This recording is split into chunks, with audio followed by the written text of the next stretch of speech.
Verse wafels. Ja. Dat hij wel aan Ik sta hier vandaag bij de Leutfabriek in Sas van Gent. En dat is vandaag absoluut geen straf, want er worden wafels gebakken.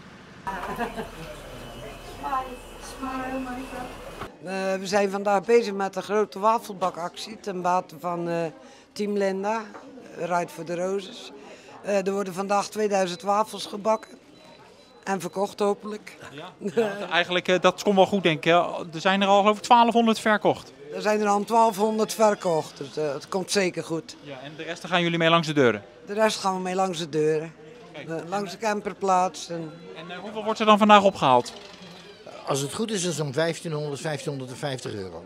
Meestal, omdat we veel 13 voor een tientje verkopen. Ja. Dus dan heb je geen euro per wafel. Nee, maar dit is natuurlijk een mooie grote groep mensen die hier staat. Allemaal vrijwillig denk ik hè? Hier staan 9 vrijwilligers, ja, elk jaar. Voor de meeste is het voor het derde jaar dat ze voor ons staan te bakken. Ride for the Roses, Team Linda. Ja.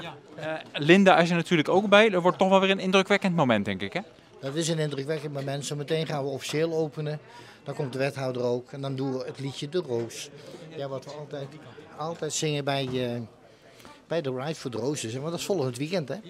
Volgend weekend staat deze Ellie zelf ook aan de start. Ben je al een beetje in vorm? Nee. Minder dan andere jaren, maar het komt goed hoor. Ja? Nee, maar ja, mijn man is zelf ook ziek geworden, dus ik heb minder kunnen trainen dan anders. Toch blijft ze positief in het leven staan.